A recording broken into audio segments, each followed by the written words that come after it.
नमस्कार, city light में स्वागत है आप सभी का। आप देख रहे हैं IB24। मैं हूं आपके साथ श्रवण तंबोली। केंद्र सरकार ने नागरिकता संशोधन कानून CAA अधिसूचना के जरिए लागू कर दिया। इसे लेकर राजनीतिक दलों के साथ साथ मुस्लिम समुदाय के लोगों की प्रतिक्रियाएं भी सामने आ रही है। IB24 की टीम ने राजधानी भोपाल के पुराने शहर में रहने वाले मुस्लिम समुदाय के लोगों से इसे लेकर चर्चा की। इस दौरान लोगों की अलग अलग प्रतिक्रियाएं सामने आई। कुछ लोगों ने CAA का स्वागत करते हुए मोदी सरकार का धन्यवाद किया, तो कई लोगों ने इसके विपक्ष में अपनी बात कही। IBC24 संवाददाता दुष्यंत पराशर ने लोगों से बातचीत की। इस दौरान उन्होंने क्या कहा, आप भी सुनिए। दिल्ली की मोदी सरकार ने देश भर में CAA कानून जो है वो लागू कर दिया है। एक अधिसूचना के माध्यम से ये सरकार ने बता दिया है कि लोकसभा चुनाव के पहले देश भर में CAA लागू है। हम राजधानी भोपाल के ही पुराने शहर में पहुंचे हैं, जहां पर जानेंगे कि आखिर लोग CAA के बारे में किस तरीके से सोचते हैं और क्या समझते हैं। आखिर वो इस पूरे कानून को लेकर क्या मान रहे हैं। गैर मुस्लिम शरणार्थी हैं, भारत पहुंचने वाले हैं, उनको अब नागरिकता का रास्ता साफ हो गया। बिल्कुल सही चीज़ है जो कानून नया बनाया, इसमें आसानी हो जाएगी उन लोगों को जो कि उन मुल्कों में रहते थे, जो बांट के चले गए थे इंडिया को। सरकार को आगे आके इस डर को ख़त्म करना बहुत इंपॉर्टेंट है कि जो लोग साबित नहीं भी कर पाएंगे तो उनको इजी प्रोसीजर के थ्रू मौका दिया जाएगा, फेयर ट्रायल दिया जाएगा। अब जो है गैर मुस्लिम जो भारत देश में आते हैं शरणार्थी, उनको यहाँ पर कानूनी नागरिकता जो है वो मिल सकेगी। जी, CAA है बहुत अच्छी चीज़। जैसा आपने बोला, पाकिस्तान, बांग्लादेश और अफ़गानिस्तान में जो नॉन मुस्लिम लोग हैं, जो माइनॉरिटी में हैं, उनको यहाँ पे इंडिया में शरणागति मिलेगी, सिटीजनशिप मिलेगी। अच्छी बात है, वो लोग वहाँ पे माइनॉरिटी में हैं, शायद परेशान भी हैं, उसके चलते अगर उनको यहाँ पे शरणागति मिलती है वो अच्छे से रह सकते हैं, तो हम इस चीज़ का पूरा सपोर्ट करते हैं। CAA के बारे में आपने सुना होगा, देश में लागू कर दिया गया है, अधिसूचना जारी हो गई है। इस कानून को लेकर आप क्या सोचते हैं? सर, कानून को लेकर कानून अच्छा है, इसमें कोई दुविधा नहीं है किसी बात की भी, और इसमें आगे जाकर परेशानी है मुसलमानों को। आज के टाइम में आप देख रहे हैं मुसलमानों का रहना मुश्किल हो रहा है, उनसे हर चीज़ के लिए पेपर मांगे जा रहे हैं। बस यही हमारी जानकारी है कि सब परेशानी मुसलमानों को परेशानी उसके बारे में। साफ तौर से ये भी बात है कि इस CAA कानून को लेकर कहीं ना कहीं अभी भी जो कहीं ना कहीं क्लॉज जो है वो साफ नहीं हो पाए और लोगों में इस बात को लेकर भी भ्रांतियां हैं। कैमरा पर्सन संजय शुक्ला के साथ दुष्यंत पाराशर, IBC24 भोपाल। लोकसभा चुनाव से पहले केंद्र सरकार ने नागरिकता संशोधन कानून का नोटिफिकेशन जारी कर दिया। भाजपा के नेता जहां एक्ट का स्वागत कर रहे हैं और इसे केंद्र सरकार का निर्णायक और ऐतिहासिक कदम बता रहे हैं, वहीं कांग्रेस इसे चुनावी एजेंडे से जोड़कर देख रही है। विपक्ष सवाल उठा रहा है कि चुनाव से पहले CAA का नोटिफिकेशन जारी क्यों किया गया। आप भी सुनिए छत्तीसगढ़ के नेताओं की प्रतिक्रिया। भारत के लिए बहुप्रतीक्षित मांग थी। बांग्लादेश, पाकिस्तान जैसे देशों में जो अल्पसंख्यक के रूप में अपना दुरूह जीवन जी रहे हैं, उनके साथ वास्तविक अर्थों में न्याय होगा। इससे निश्चित रूप से भारतवर्ष को एक नई मजबूती मिलेगी। प्रतिबद्धता है भारतीय जनता पार्टी के उन लाखों कार्यकर्ताओं की जिन्होंने अपनी विचारधारा को समर्पित होकर अपना जीवन सर्वस्व दान कर दिया था। आज उसकी जीत हुई है और मैं आपके माध्यम से स्पष्ट कर देना चाहता हूं कि एक निशान, एक विधान और एक प्रधान का ही देश होगा। हमने बहुत सारे चीज कर दिया, अब उनको तो सिर्फ चुनाव दिखता है। नकारात्मक की राजनीति नैरेटिव बना के रखे हैं कांग्रेस, इसीलिए आज धरातल में है। चुनावी वर्ष है और CAA सिटीजन अमेंडमेंट एक्ट जो लागू हुआ, जो कहीं ना कहीं चुनाव के समय इसको लाकर ध्रुवीकरण करने का प्रयास किया जा रहा है। जिस प्रकार से नागरिकता संशोधन कानून अब चुनाव के ठीक पहले ही ला रहे हैं, तो मैं ये समझता हूं कि आखिर देश को और देश में लोकतंत्र में रहने वाले लोगों को क्या संदेश देना चाहते हैं। कानून बने हुए तो 3 साल से ऊपर हो गए। इसमें जो प्रक्रिया है किसी को नागरिकता देने की, वो भी 3-4 महीने लगते हैं उसमें प्रोसीजर में। तो इस समय चुनाव के ठीक पहले ये जो जारी किया गया है नोटिफिकेशन, ये मुझे ज्यादातर चुनावी लगता है। देश में नागरिकता संशोधन कानून लागू हो गया। CAA को लागू होने के बाद बीजेपी नेता और कार्यकर्ता जश्न मना रहे हैं। ग्वालियर बीजेपी सांसद विवेक शेजवलकर ने इसे लेकर कहा कि आज़ादी के बाद पाकिस्तान और बांग्लादेश को बसाया गया, उसके बाद धर्म के नाम पर यहाँ रह रहे अल्पसंख्यकों को सताया गया। ऐसे बहुत से हमारे भाई बहन कई साल पहले ऐसे देशों से पलायन कर भारत आए हैं। इतना विलम्ब क्यों किया? अगर विलम्ब किया तो चुनाव के बाद क्या दिक्कत थी? उनका एकमात्र उद्देश्य होता है हर मुद्दे को हिंदू मुसलमान में बांटो। धर्म के आधार पर यह तय किया जाएगा कि कौन नागरिक बन सकता है, कौन नहीं बन सकता है। मेरे मत में ये भारतीय संविधान के खिलाफ है। ये देखिए, ये कानून किसी की नागरिकता छीनने का कानून नहीं है। इसमें उनका किसी का भी नुकसान नहीं है, किसी भी धर्म के लोगों का नुकसान नहीं है। मोदी जी का बहुत बहुत धन्यवाद कि उनको नागरिकता देने का काम इस नए कानून ने किया है। और इस बीच दिल्ली से एक बड़ी खबर मिल रही है, जहां सीईसी की बैठक में 6 राज्यों की 50 सीटों पर सहमति बन गई है। मध्य प्रदेश में 14 प्रत्याशियों पर सीईसी की मुहर लगी है। यह खबर निकलकर सामने आ रही है और कल औपचारिक ऐलान इसका हो सकता है। रतलाम, झाबुआ से कांतिलाल भूरिया, सिद्धार्थ कुशवाहा, सतना, प्रियव्रत सिंह, राजगढ़, नकुलनाथ छिंदवाड़ा, फूल सिंह बरैया, भिंड, मुरैना से पंकज उपाध्याय, राजगढ़ से प्रियव्रत सिंह, इन नामों पर मुहर लगी है। हालांकि इस पर जो सूत्रों के हवाले से यह खबर है, आधिकारिक घोषणा होना भी बाकी है। टीकमगढ़ से किरण अहिरवार, देवास से राजेंद्र मालवी, बैतूल से रामू टेकाम के नामों पर सहमति बनी है। सूत्रों के हवाले से यह बड़ी खबर है। नवीन हमारे संवाददाता फोन लाइन पर जुड़ रहे हैं। नवीन, सीईसी की बैठक में सहमति बनी है कुछ नामों पर, औपचारिक ऐलान कब तक हो सकता है? किन किन नामों पर सहमति बनी है, क्या जानकारी मिल पा रही है आपको? देखिए, लंबी बैठक चली है सीईसी की। देश भर के 5 राज्यों 6 राज्यों की बैठक हुई है और लगभग 50 सीटों पर सहमति बन गई है। मध्य प्रदेश की 14 सीटें हैं जिस पर कांग्रेस पार्टी ने सहमति बना ली है, सीईसी ने सहमति बना ली है। सिंगल नाम का पैनल वहां गया था और बैठक में तय हो गया कि इन 14 लोगों को टिकट देना है और कल शाम तक ऐलान हो जाएगा।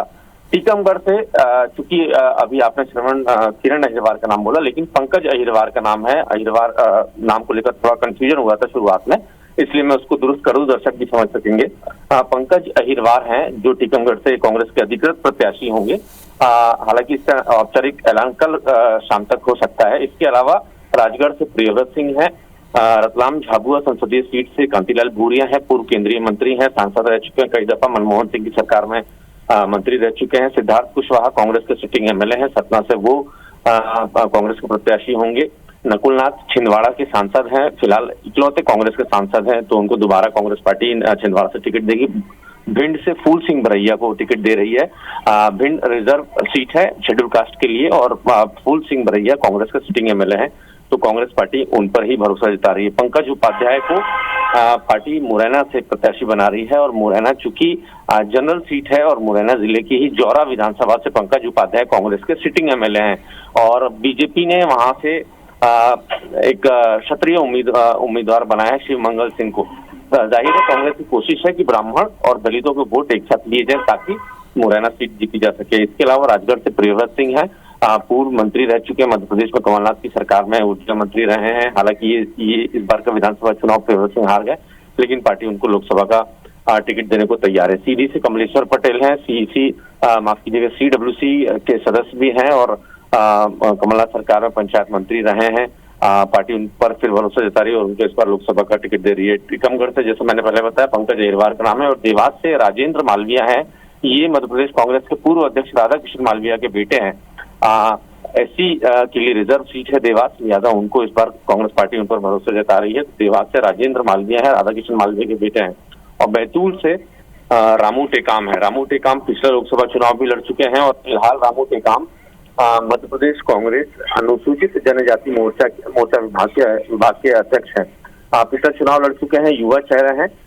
तो ये 13-14 नाम हैं जो लगभग तय हैं और इनका औपचारिक ऐलान कल दोपहर बाद कभी भी हो सकता है। केसी वेणुगोपाल प्रेस कॉन्फ्रेंस करके बता सकते हैं कि देश की जो 50 सीटें हैं उसमें कौन कौन प्रत्याशी रहेंगे। तो जो हमारे सोर्सेज की खबर है, जो सीईसी बैठक के भीतर की जो खबर है, वो इस वक्त हमारे दर्शक सुन पा रहे हैं और स्क्रीन पर देख पा रहे होंगे कि मध्य प्रदेश की 14 कौन कौन सी सीटें हैं जहां से प्रत्याशियों के चेहरे से लगभग पर्दा हट चुका है।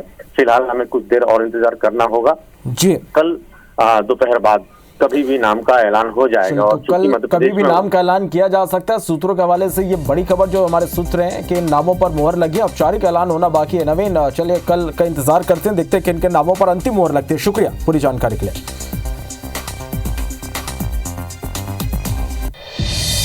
बिलासपुर से इस बीच एक बड़ी खबर है जहां प्रधानमंत्री नरेंद्र मोदी कल रेल परियोजनाओं का लोकार्पण करेंगे। 85,000 करोड़ से ज्यादा के रेलवे परियोजनाओं का लोकार्पण करेंगे। 10 नए वंदे भारत एक्सप्रेस की शुरुआत होगी। 4 वंदे भारत ट्रेन का विस्तार होगा। ट्रेनों को हरी झंडी दिखाकर रवाना करेंगे। एसीसीआर में 1 स्टेशन 1 प्रोडक्ट, प्रधानमंत्री जन औषधि केंद्र की सौगात कल मिलेगी रेल, कोच, रेस्टोरेंट और नई रेल लाइनों की भी सौगात मिलेगी। वीडियो कॉन्फ्रेंसिंग के जरिए प्रधानमंत्री नरेंद्र मोदी कल जुड़ेंगे। बीजापुर जिले में 7 मार्च को आवापल्ली पोटाकेबिन आगजनी में मासूम बच्ची की मौत हो गई थी। आदिवासी बच्ची लिप्सा की मौत मामले में प्रदेश कांग्रेस की टीम पोटाकेबिन पहुंची। 5 सदस्यीय टीम पीड़ित बच्चियों से हालातों को जाना। विधायक विक्रम मंडावी ने मासूम बच्ची की मौत मामले में शासन प्रशासन को आड़े हाथों लिया। मासूम बच्ची लिप्सा उल्टा की मौत हुई, उनके परिजनों से भी मुलाकात किया और घटना के संबंध में विस्तार से वहां मौजूद घटना के समय दस्युओं से बात किया है। मान करते हैं कि जो भी इस पूरे घटना में लापरवाही जिसने बरता है उन दोषी अधिकारी कर्मचारियों पर कार्रवाई होना चाहिए। भारतीय जनता पार्टी कल मोदी की एक और गारंटी पूरा करने जा रही। बीजेपी कल कृषक उन्नत योजना के तहत छत्तीसगढ़ के 24 लाख किसानों को धान के समर्थन मूल्य की राशि का 13,000 करोड़ रुपया देने जा रही। बालोद में आयोजित इस कार्यक्रम में केंद्रीय मंत्री अर्जुन मुंडा, मुख्यमंत्री विष्णु देसाई, मध्य प्रदेश के मुख्यमंत्री मोहन यादव और उप मुख्यमंत्री अरुण साव मौजूद रहेंगे। और मैं किसान भाइयों को अग्रिम बधाई देता हूं कि कल उनको डिफरेंस राशि मिलेगी। बहुत बड़ा अमाउंट छत्तीसगढ़ सरकार जो है हमारे प्रदेश के लगभग 14,75,000 करीब किसानों को कल इसका लाभ मिलेगा। 144,92,000 मीट्रिक टन धान बेचा है। लगभग 13,000 करोड़ रुपए की बड़ी धनराशि का भुगतान कल किसानों को होगा। छत्तीसगढ़ की राजधानी रायपुर के साइंस कॉलेज मैदान में बीजेपी की ओर से राज्य स्तरीय महापंचायत का आयोजन किया गया। प्रदेश के कोने कोने से पंचायतों के प्रतिनिधियों ने इस सम्मेलन में शिरकत की। केंद्रीय पंचायत राज्य मंत्री मोरेश्वर पाटिल इस पंचायत में बतौर मुख्य अतिथि मौजूद रहे। ये हुजूम छत्तीसगढ़ के कोने कोने से आए उन जनप्रतिनिधियों का है जो भारत की आत्मा यानी गांवों का प्रतिनिधित्व करते हैं। राजधानी रायपुर के साइंस कॉलेज मैदान में बीजेपी की ओर से राज्य स्तरीय महापंचायत का आयोजन किया गया। कार्यक्रम में प्रदेश भर से आए पंचायत के प्रतिनिधियों ने हिस्सा लिया। भारत सरकार के पंचायत राज्य मंत्री मोरेश्वर पाटिल महापंचायत में बतौर मुख्य अतिथि शामिल हुए। अपने संबोधन के जरिए उन्होंने पंचायत प्रतिनिधियों में जोश भरने का काम किया। केंद्रीय पंचायत राज्य मंत्री ने पंचायत प्रतिनिधियों को एक मंच पर लाने के लिए उप मुख्यमंत्री विजय शर्मा को बधाई दी। पिछली जो सरकार थी उसका गांव के विकास के ऊपर ध्यान नहीं था, कोई योजना गांव के लिए उन्होंने नहीं बनाई थी। तो अभी डबल इंजन की सरकार आई है। निश्चित तौर पर मुख्यमंत्री जी के नेतृत्व में और उप मुख्यमंत्री जी के नेतृत्व में छत्तीसगढ़ का कोई भी गांव, कोई भी पंचायत विकास के लिए पीछे नहीं रहेगी। इस तरह का काम ये डबल इंजन की सरकार के माध्यम से निश्चित तौर पर होगा। कपिल मोरेश्वर पाटिल के बाद उप मुख्यमंत्री विजय शर्मा ने मंच से पंचायत प्रतिनिधियों का जमकर उत्साहवर्धन किया। उन्होंने कहा कि जनता के लिए ईमानदारी से सेवा करोगे तो आप भी हमारी तरह यहां पहुंच सकते हो। पंचायती राज व्यवस्था से लोकतंत्र आता है। बहुत सारे लोगों ने सुझाव दिए हैं, मुझे ऐसी जानकारी मिली है। उन सुझावों के लिए एक समिति बनी है। रिपीटेड जो सुझाव होंगे उनको एकत्रित करके एक बनाया जाएगा और उसके बाद सभी सुझाव जो महत्वपूर्ण होंगे उन पर चर्चा की जाएगी और उन चर्चा के आधार पर, उन विषयों के आधार पर पंचायत का ये विभाग चलेगा। इस दौरान लगातार विकास को लक्ष्य बनाकर बेहतर काम करने वाली और नियत नीलानार की परिकल्पना को साकार करने वाली ग्राम पंचायतों को सम्मानित किया गया। राजेश मिश्रा, IBC 24 रायपुर।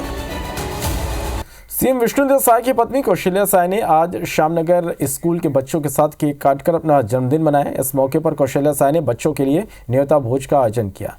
उनकी बेटियां भी इसमें शामिल हुई। इस दौरान कौशल्या साय ने कहा कि बच्चों के साथ जन्मदिन मनाकर उन्हें अपना बचपन याद आ गया। उनसे खास बातचीत की हमारे संवाददाता राजेश मिश्रा ने।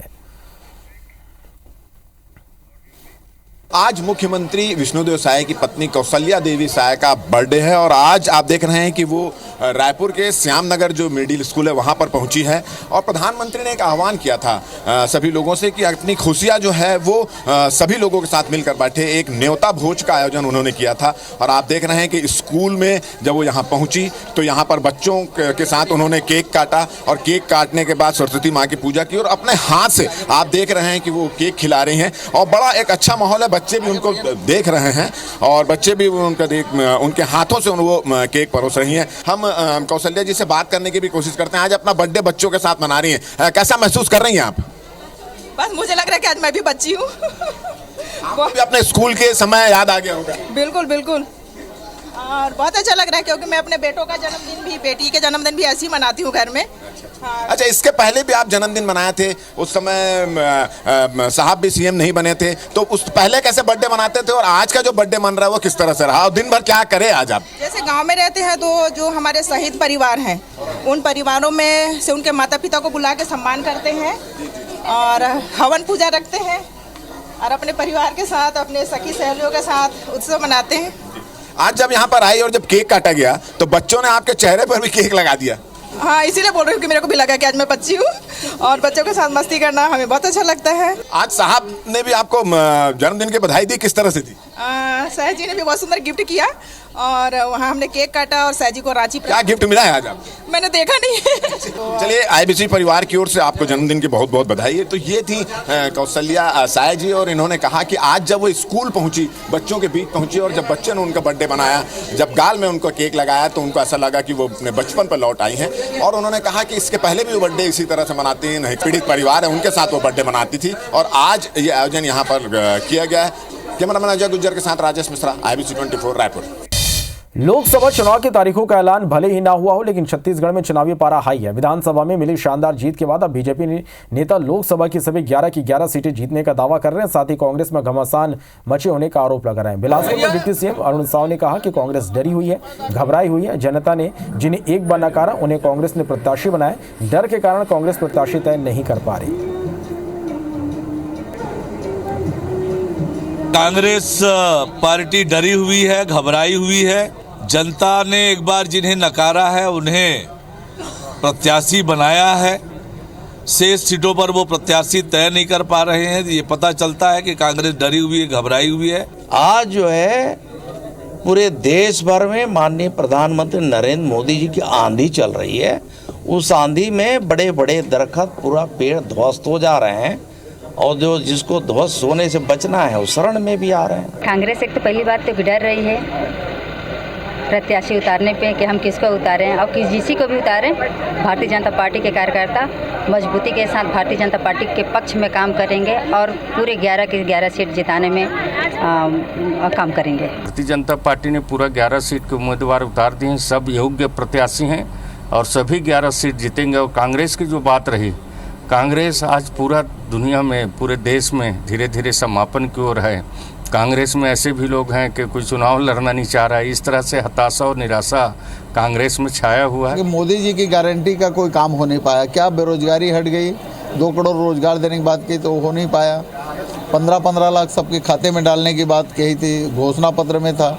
उसके बाद कहते हैं कि वो 15 लाख कौन देगा, वो तो जुमला था, हमने कह दिया। लोग कांग्रेस पार्टी को जिताने के लिए, पंजा छाप को जिताने के लिए आज उत्साह से काम कर रहे हैं। 5 दिवसीय दौरे पर छिंदवाड़ा पहुंचे पूर्व मुख्यमंत्री कमलनाथ ने परासिया विधानसभा में लोगों को संबोधित किया। उन्होंने कहा कि मैंने तो छिंदवाड़ा के लिए अपना जीवन समर्पित कर दिया और आखिरी सांस तक हम कंधे से कंधा मिलाकर अपना संबंध बना रखेंगे। हमारा राजनीतिक संबंध नहीं, पारिवारिक संबंध है। इस पारिवारिक संबंध को कायम रखना आपकी भी जिम्मेदारी है। हम कंधे से कंधे मिलके अपना संबंध बना। मैंने तो अपना जीवन समर्पित कर दिया और आखिरी सांस तक हम कंधे से कंधे मिलके अपना संबंध बनाए रखेंगे। हमारा राजनीतिक संबंध नहीं है, हमारा पारिवारिक संबंध है और ये पारिवारिक संबंध को कायम रखना आपकी भी जिम्मेदारी है। पूछना चाहता हूं कि मोदी जी गारंटी लेंगे कि परासिया विधानसभा के हर नौजवान को रोजगार मिलेगा? क्या मोदी जी गारंटी लेंगे कि महंगाई कम होगी? मोदी जी तो एक ही गारंटी लेंगे कि महंगाई बढ़ेगी। पूर्व सांसद लक्ष्मण सिंह राजगढ़ जिला अस्पताल पहुंचे। यहां उन्होंने अस्पताल का निरीक्षण किया, साथ ही भर्ती मरीजों का हालचाल जाना। इस दौरान सुरेश पचौरी के बीजेपी में शामिल होने पर उन्होंने कहा कि सुरेश पचौरी की वजह से कांग्रेस में ट्रैफिक जाम पड़ा हुआ था, पार्टी को नुकसान हो रहा था। वो जा रहे हैं, 10 लोगों के जाने से कोई फर्क नहीं पड़ता। जिनको जाना है वो जाए, हम रोक नहीं सकते। आपने कहा, सही कहा। मैंने कल ट्वीट भी किया है कि ट्रैफिक जाम था, वो धीरे धीरे हट रहा है। जो जा रहे हैं उनकी जगह नए लोग आ रहे हैं, वो तो बहुत खुश हैं हमारे कार्यकर्ता। सुरेश पचौरी जैसे कार्यकर्ताओं की वजह से कांग्रेस की गाड़ी रुकी हुई थी, अब गाड़ी सड़क पर दौड़ेगी? बिल्कुल रुकी हुई थी, और ऐसे अभी और थोड़े बहुत है, और चले जाए तो और बढ़िया। मुरैना नगर निगम प्रबंधन 14 टोल प्रबंधन से बकाया के भुगतान के लिए अब धरना प्रदर्शन करने पर मजबूर हो गया। टोल प्रबंधन पर नगर निगम का 22 करोड़ 66 लाख रुपए बकाया, जिसका भुगतान टोल प्रबंधन की ओर से नहीं किया जा रहा है, जिसकी मांग को लेकर महापौर शारदा सोलंकी परिषद के सदस्यों के साथ छोटा टोल बूथ पहुंची और प्रदर्शन करने के बाद धरने पर बैठ गई। बकाया राशि की मांग के लिए नगर निगम ने चंबल संभाग के कमिश्नर, मुरैना कलेक्टर और प्रदेश सरकार के अधिकारियों सहित नेशनल हाईवे अथॉरिटी को भी पत्र लिखा। मुरैना नगर निगम की महापौर पूरी परिषद और एमआईसी के सभी सदस्य चौंदा टोल प्लाजा पर जो चूंकि नगर निगम सीमा पर अवैध जो वसूली की जा रही थी उसके कैमरे भी हटाए गए, और चूंकि 22 करोड़ 66 लाख रुपए टोल एनएच को इन्हें देना था, लेकिन वो अभी तक नहीं दिया है। कई वर्षों से बकाया था, चूंकि नगर निगम के पहले महापौर रहे थे, उन्होंने भी नहीं इसको वसूली कराया। कई कमिश्नरों ने नोटिस भी जारी किए। ये धरना प्रदर्शन है, कब तक जारी रहेगा और क्यों आखिर यहाँ बैठना पड़ा? जब तक ये हमारा पैसा नहीं देंगे, जब तक हमारा धंधा पैसा जारी रहेगा। क्यों बैठना पड़ा आप लोगों को? जो हमारा नगर निगम की राशि 22 करोड़ 66 लाख रुपया कुछ समथिंग है, ये इनकी मंशा है कि यहाँ से लेके हम भाग जाएं। हमारा विकास नहीं हो पा रहा है हमारे क्षेत्र का। चूंकि इतना लंबा समय हो गया है, पैसे नहीं दिए, तो ठोस कार्रवाई क्यों नहीं की निगम ने? नहीं, ठोस कार्रवाई निगम में बिल्कुल करी है। निगम ने अपना लेटर वगैरह वगैरह कलेक्टर साहब को अवगत कराना, कमिश्नर साहब को अवगत कराना, बराबर कार्रवाई चल रही है। पहले आयुक्त था उसने भी करी, इन्होंने भी किया, पत्राचार भी हो रहे हैं, लेकिन ये पैसा देना नहीं चाह रहे। तो अब जब ये पैसा नहीं देंगे तब तक हमारे जमीन पे, अब पहले जो कह रहे थे कि व्यवसायीकरण का जमीन का वो बहाना ले दिया, यानी लटकाने भटकाने का इनका काम है।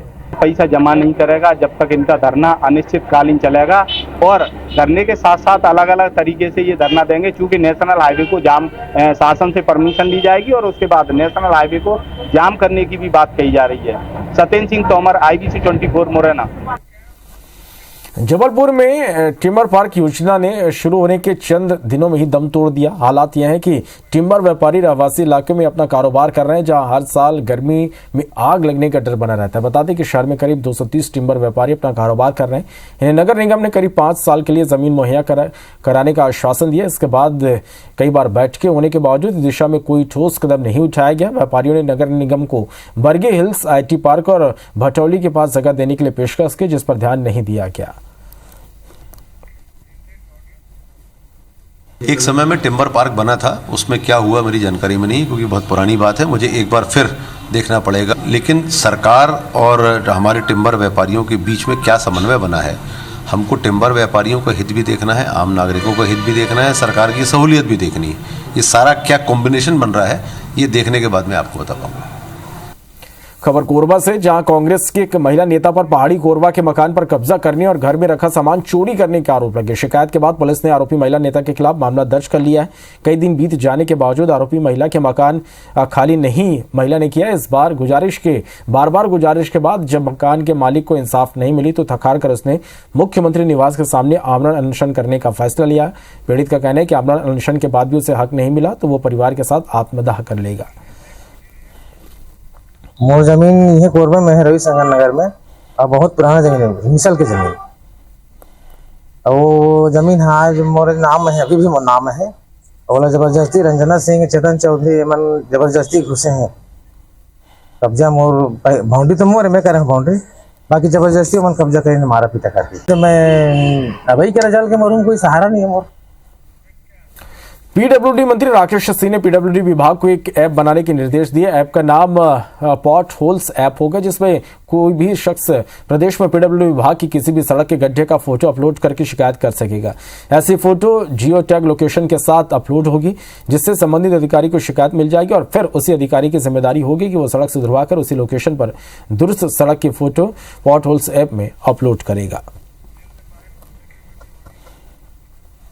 पॉट होल सिटीजन ऐप के नाम से वो ऐप हम बनाने जा रहे हैं। बारिश के पहले पहले, मानसून के पहले पहले वो बन जाएगा। सड़क पर अगर दिखाई देता है तो कोई भी नागरिक अपने जियो टैग फोटो के साथ उसको उस ऐप पे अपलोड करेगा। लोक निर्माण से लोक कल्याण की जो बात हमने की है वो भी ठीक दिशा में आगे बढ़ेगी। बिलासपुर जिले के कोटा विधायक अटल श्रीवास्तव ने विशेषाधिकार हनन को लेकर विधानसभा अध्यक्ष डॉक्टर रमन सिंह को पत्र लिखा। जिले में प्रभारी मंत्री की विभागीय समीक्षा बैठक की सूचना नहीं देने का जिक्र करते हुए बिलासपुर जिला प्रशासन पर जानबूझकर कांग्रेस विधायकों की उपेक्षा करने का आरोप लगाए। पत्र में लिखा कि प्रभारी मंत्री अरुण साव के विभागीय समीक्षा बैठक का आयोजन किया गया था। जिला प्रशासन ने इस बैठक का आयोजन किया, लेकिन इसकी सूचना कांग्रेस विधायकों को नहीं दी गई।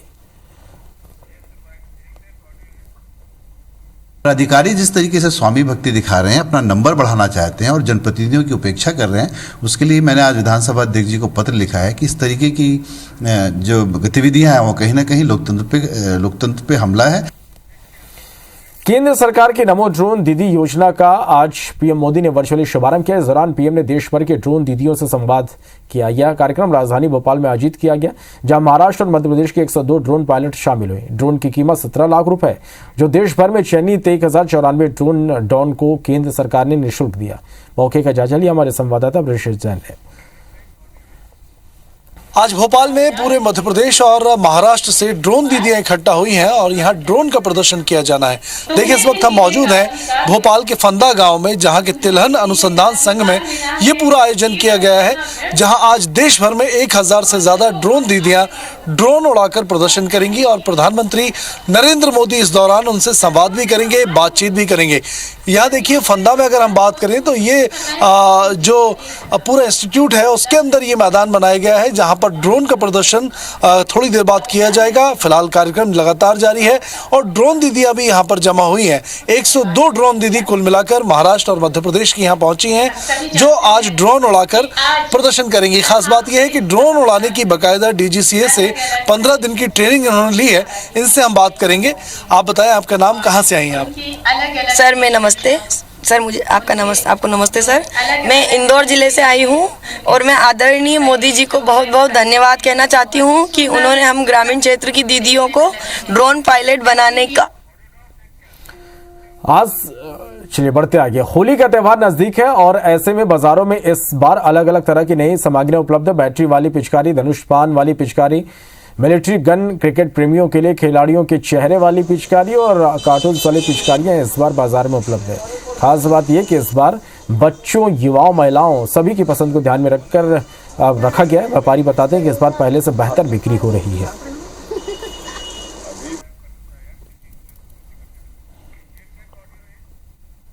होली का बाजार सजकर तैयार है और इस वक्त हम गोल बाजार में मौजूद हैं। सीधी तस्वीर हम आपको एक दुकान की दिखाते हैं। आप देखेंगे कि यहाँ पर तरह तरह की जो वैरायटीज़ है पिचकारियों की वो उपलब्ध है। दुकान संचालक हमारे साथ मौजूद है, उनसे बात करते हैं। सर, पिचकारियों की वैरायटीज़ की बात करें तो कौन कौन सी वैरायटियाँ आपके पास है? इस बार बहुत अच्छी इलेक्ट्रॉनिक आइटम आई हुई है, जिसमें ये एक इलेक्ट्रॉनिक गन आई हुई है, जिसमें बच्चों को म्यूज़िक का मज़ा मिलेगा और इसमें पानी भी अच्छा जाएगा। और ये बहुत नई आइटम है जिसको लोगों को होली खेलने में बहुत अच्छा उत्साह होगा। एक धनुष बाण वाली भी पिचकारी आई हुई है, ये आरबी तोता कंपनी ने बनाया है इसको। इसमें बबल भी निकलेंगे और बच्चों को खास मनोरंजन होगा। लेडीज़ों के लिए एक कुर्ती आई हुई है ना, इस तरह टी शर्ट आए हुए हैं बच्चों के लिए, बड़ों के लिए, बुजुर्गों के लिए। और एक टंकियाँ बच्चों के लिए, जो इसमें इधर आप देखेंगे, इधर इसमें खिलाड़ियों के कैरेक्टर वाली पिचकारी आई हुई है, जिसमें आपको बच्चों को एक अलग तरह का उत्साह मिलेगा। और इसके अलावा एक आइसक्रीम की कोन वाली पिचकारियाँ भी हैं और दुनिया भर की इसमें गने हैं। चश्मे वाली पिचकारी भी मिलेगी आपको। और इस बार बाजार में अलग अलग तरह की नई नई वैरायटीज की पिचकारियाँ उपलब्ध है।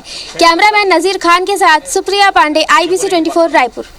जगदलपुर से दिल्ली के लिए मंगलवार यानी कल से फ्लाइट की सेवा शुरू होगी। एयर एलायंस इस रूट पर 72 सीटर ट्रेन चलाएगा। फिलहाल सप्ताह में 2 दिन मंगलवार और शुक्रवार को यह फ्लाइट सेवा बस्तर के लोगों को मिलेगी। जगदलपुर से मात्र 4 घंटे में हवाई यात्री दिल्ली पहुंचेंगे। फ्लाइट की शुरुआती किराया 2499 रुपये तय किया गया। पहले 35 सीट तक के लिए यात्री इतनी रकम देकर दिल्ली पहुँच सकेंगे। जबलपुर जाने वालों को मात्र 1500 रुपये देने होंगे। केंद्र सरकार की उड़ान योजना के तहत यात्रियों को सब्सिडी भी दी जा रही है। कि बस्तर अंचल से दिल्ली तक का जो कनेक्टिविटी जो है हमारे लिए मिल रहा है। यहाँ के जनप्रतिनिधियों का, यहाँ पे जो गणमान्य नागरिकों का और जिला प्रशासन का जो एक सामूहिक तौर पर जो प्रयास किया गया था, उसका नतीजा है कि यहाँ के लोगों के लिए दिल्ली तक हमारा कनेक्टिविटी मिल रही है। बस्तर पहुंचे स्कूल शिक्षा मंत्री बिजवन अग्रवाल ने अधिकारी कर्मचारियों की बैठक ली। साथ ही उन्होंने जिला खनिज न्यास के अंतर्गत विभिन्न विकास कार्यों की समीक्षा की और लोकसभा चुनाव के दौरान आचार संहिता लगने से पहले आवश्यक कामों की स्वीकृति को लेकर सहमति बनाई। इस दौरान बिजवन अग्रवाल ने कांग्रेस पर निशाना साधा। चारों जिलों में देर तक बैठक लेकर और उन सब कामों को, जिससे कि विकास के काम आचार संहिता लगने के बाद भी रुके नहीं, इसके लिए कांग्रेस पार्टी पूरे देश को जिहादी मानसिकता में बदलना चाहती है और भारतीय जनता पार्टी पूरे देश को राम राज्य में बदलना चाहती है। तो अब रामलला भी आ गए हैं, तो पूरे देश के लोग राम राज्य लाने वाले लोगों का साथ देंगे। छत्तीसगढ़ के तीर्थ यात्रियों को लेकर सोमवार को बिलासपुर से तीर्थ स्पेशल ट्रेन अयोध्या धाम के लिए रवाना हुई। ट्रेन में करीब 850 तीर्थ यात्री अयोध्या दर्शन के लिए रवाना हुए। इस दौरान बिलासपुर रेलवे स्टेशन पूरा राममय नजर आया। अयोध्या जी जाते हैं रामलला के दर्शन करे, मोदी जी के अनुग्रह में और मुख्यमंत्री जी के अनुग्रह में, और जय अनुग्रह जय कामला ना हमार कोई सरकार कर सकिन ना हमार कोई बच्चा कर सकिन, वो कामला मोदी जी करत हैं।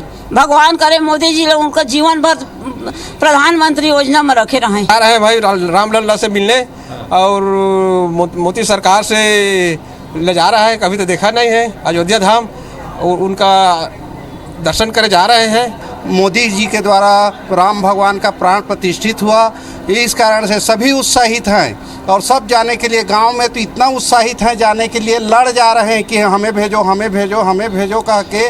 और प्रधानमंत्री की आशीर्वाद से एवं विष्णुदेव साय की आशीर्वाद से हम लोग अयोध्या जा रहे हैं। अयोध्या जा रहे रामलला दर्शन करे, कहूँ दिन नहीं सोचे रहे जाबो करके, मोदी के सरकार के हम जात हैं। हजारों के लोग संख्या में आज हमारे भक्त लोग जा रहे हैं श्री राम दर्शन के लिए, और ये सौभाग्य की बात है। अयोध्या के चौंगोर विकास के लिए यूपी सरकार के साथ केंद्र सरकार भी पूरी क्षमता से जुटी है। ऐसे में अयोध्या में राजस्थान के अखिल भारतीय महर्षि सेवा सदन के भूमि पूजन कार्यक्रम में एक सवाल खड़ा हुआ। सवाल था कि क्या लखनऊ की जगह अयोध्या भविष्य में यूपी की राजधानी बनेगा। यह सवाल जिस मंच पर उठा उस पर लोकसभा के स्पीकर ओम बिरला और राजस्थान के मुख्यमंत्री भजनलाल शर्मा के साथ उनकी पूरी कैबिनेट मौजूद थी। जो भारत के जाने माने उद्योगपतियों में आप जानते हैं, हमारे सोचता हूँ कि जिस ढंग से अयोध्या का विकास हो रहा है, चौमुखा विकास हो रहा है, और जिस ढंग से पूरी विश्व की चेतना अयोध्या को खींची जा रही है, हमारे पूज्य मुख्यमंत्री महोदय योगी जी को मन में ऐसा विचार न आ जाए कि क्यों उत्तर प्रदेश की राजधानी अयोध्या को ही बना दिया जाए। भगवान राम का जीवन, आदर्श मूल्यों का जीवन हम सबको प्रेरणा देता है। भगवान राम का राज, शासन करने वालों को राम राज की तरह राज करने की प्रेरणा देता है। अयोध्या नगरी, मथुरा नगरी, द्वारका नगरी, बनारस नगरी, हरिद्वार, उज्जैन और कांचीपुरम को प्रमुख माना है। ये सप्तपुरी में अयोध्या का स्थान सर्वोपरि माना जाता है। मन को भाने वाली ये अयोध्या नगरी है। राजस्थान के मुख्यमंत्री भजनलाल शर्मा समेत पूरी कैबिनेट सोमवार को अयोध्या पहुंची। इस दौरान मुख्यमंत्री भजनलाल शर्मा और विधानसभा अध्यक्ष वासुदेव देवनानी बहुत खुश नजर आए। मुख्यमंत्री भजनलाल शर्मा ने पीएम मोदी को धन्यवाद देते हुए कहा कि राम उनकी रोम रोम में बसते हैं और इतना विशाल मंदिर बनकर तैयार हुआ, इसके लिए प्रधानमंत्री नरेंद्र मोदी को धन्यवाद।